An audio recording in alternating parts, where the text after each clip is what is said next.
I'm Craig. I played with the band Autistic Behavior from 80 to 83, the early part of 83. It was a kind of interesting time for me is that we started out as like influenced by the early punk rock bands and things like that. And we watched kind of as the whole thing changed into hardcore as reaction to what was happening out in LA. Spurting over here, we played with a bunch of the big bands, Bad Brains, Dead Kennedys, Black Flag, things like that.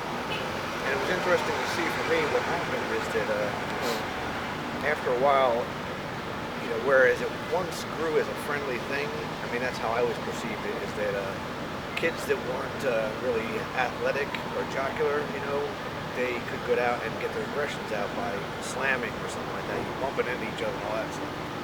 And I really enjoyed that because I felt it was, fair, But then, sort of around the turn of '83 is when the Quincy episode happened and Chips, where they had these propaganda films that, demonized all these people that were doing this, and I guess rightfully so sometimes. It really became difficult for me to even want to be on stage anymore because people were getting up and, it's like, I'm the king of the hill shit, and it kind of kept going that way is the way I look at it in a lot of respects. So that kind of soured for me, once it was out of or back into the mainstream, whereas it wasn't before, that was, I think, the death of it. And the funny thing is also is that another thought I have is that the advent of video cameras, as much as we're doing this now, it's just so many people were just sort of like, looking at themselves now. It's like, whereas everybody was cool and everybody's like, being themselves. And that was another thing is that, these shows that we would go to, have one every 3 months, and that time there was maybe 3 at one weekend. So you would have, all these people you'd see every once in a blue moon, and you'd start to check them out and recognize them and say hello and talk, and then eventually people form into bands. And it got more difficult after cameras came around and people were filming things. People were a lot more self-conscious instead of just having fun. And it wasn't really always fun. A lot of people kind of look back and say, it's like, oh, these times were so wonderful and shit like that. But it's like, it was pretty isolationist a lot, especially in Philadelphia, because, there were bands that played, but, it was hard to get gigs sometimes, Autistic Behavior, my band. Yeah. Well, like I said, we were all from Jersey, really, at the time. And there was a common thread through Great Adventure, actually. 3 people worked there, not me. And my brother knew this guy that was a friend of theirs, and they kind of were looking for a bass player. So, my brother was going to do it, but I was basically teaching bass at the time, and he wasn't ready to do it. So I auditioned for them and joined them, and kind of started from there. And we were influenced by Magazine, Public Image, things like that, Sex Pistols, Stranglers, a lot of the more arty bands, X-Ray Specs as well, English bands, myself, and that kind of got us going there. We got playing gigs at this place called City Gardens in Trent, which I'm sure you heard of. And that was a great place, even though for us it was just one of these love-hate or blessing and curse kind of things, because the first gig we did there was Delta 5. We're up in their dressing room while they're playing, and somebody smashes this huge mirror, and it was just we got banned from there, and then it's like we're back in again sometimes, go back and play there again, and then play there with TSOL, and some kind of shenanigans happen, like always does when Jack's around, and all real fun, but we were up and down as far as being able to play there, getting back, and when the big bands came back into town, they'd let us play, and that was a lot of fun. It was always a good thing. So Pure Hell, I didn't live in Philly at the time. I moved up in '82, okay. And the thing was, Pure Hell, I only find out now, how good they were. I mean, as a band, and they were apparently around since '79, I guess at least. So there was that. So I couldn't say that we were first as far as that goes. When we came into the city, there was bands like Sadistic Exploits. They had already had people here, and they were kind of more into the anarchy kind of scene, I guess I could say. And when we came in, it's like, I don't know how to say, but we got a lot of the good gigs and stuff like that. And we weren't really professionally trained people, but I took it seriously enough that we made up our own songs. We really seldom played covers, which was really cool because I never was taught to play music. Nobody steered me in that direction. Well, we'll go a little while to check out, but there was the East Side Club at 1229 Chestnut Street. That was just a very funny place. A guy named Bobby Starter booked the bands there. And, you know, we'd get gigs there occasionally. He was good to us. And it was just weird, you know, going down the stairs to that place. We'll see if it's still there, because I haven't even been there in ages, but I know where it is. And, you know, it was just this dark club down there. And, you know, there was always this kind of battle to get bands that played hardcore music, because it was getting already demonized, you know, with some of the trouble that happened and stuff. And so they'd have the Spandau Ballet bands and all the Lentz bands, as they called it at the time, and that was kind of a curious thing. But there was also the Elk Center, which Nancy from Sadistic Exploits, she was their manager. She kind of set these gigs up, you know, at Punk Fest is what they called it. We played, I guess it was the first one, if not the second, and that place was at 16th and 5th, where I rolled into as well. And now it's a hospital, it's plowed completely. But that place, I wish I had footage from the basement. You know, it's like when you're down there and people are playing and, you know, jumping around on the floor upstairs, it's like you seriously thought at some point that that floor was going to cave in and it was going to be it for everybody. It's a little bar downstairs that people can hang out in. But played there with Black Flag, Sack and Trust, you know, a couple other bands, and that's the place we did one of the best gigs that we ever did, because we put it on in the same fashion. We did a gig called the Action Ritual, and we had Bad Brains headline, us and the Seeds of Terror were some friends of ours from Jersey. They were a pretty funny band, with a sense of humor, and that was great. I mean, you know, when that all lasted, that was fine.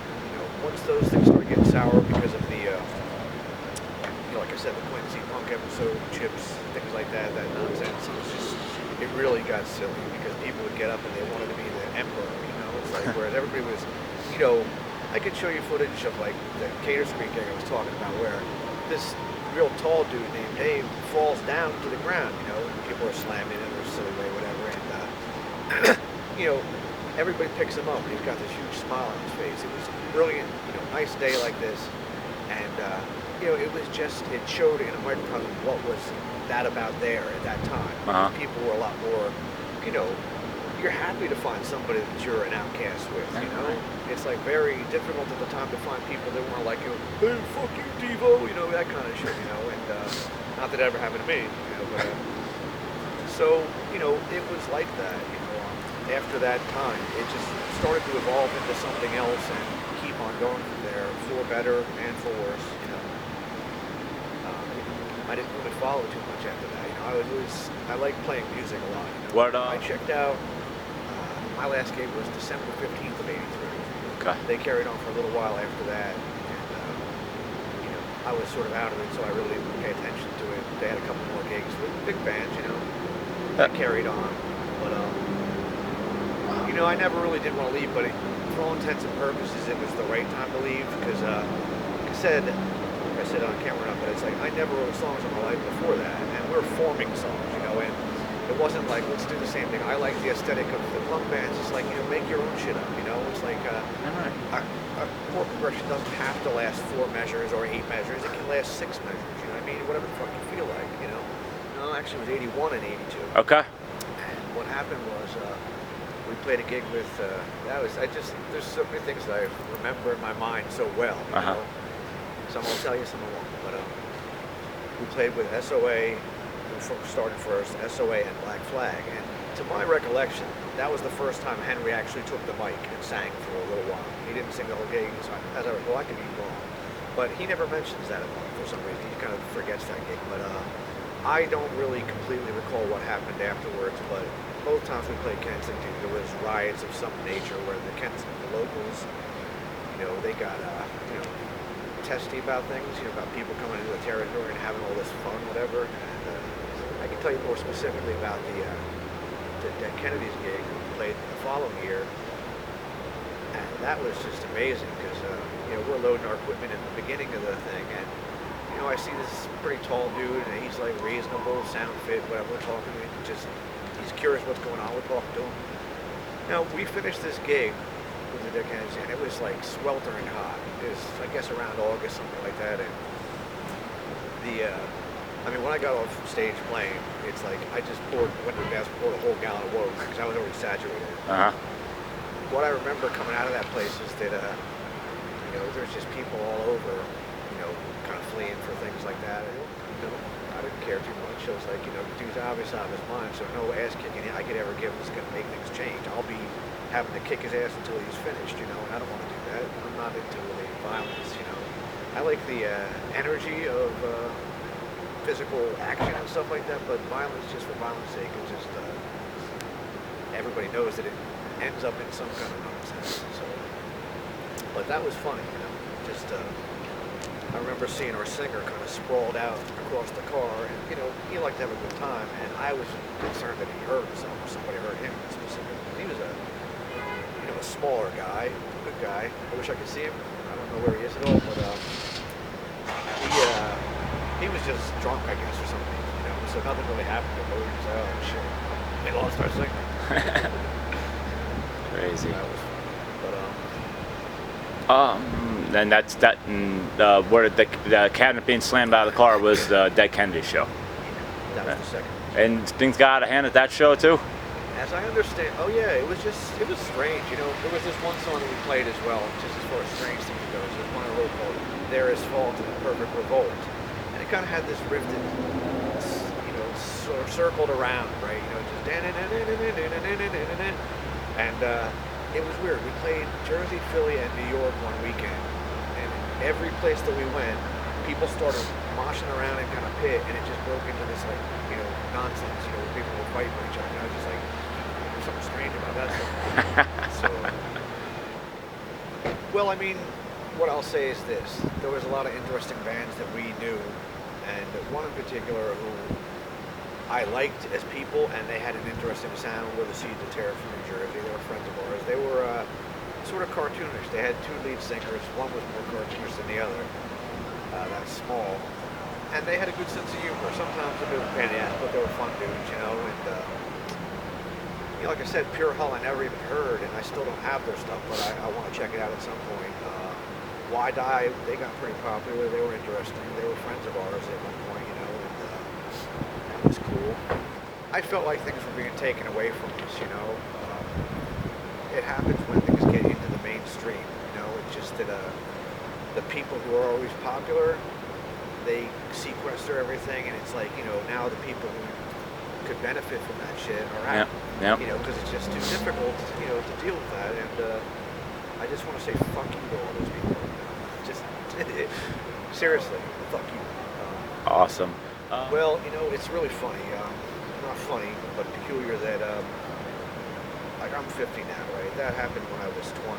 When I was doing that stuff, and just watching the way violence escalates in situations, it's just like it's very easily avoidable.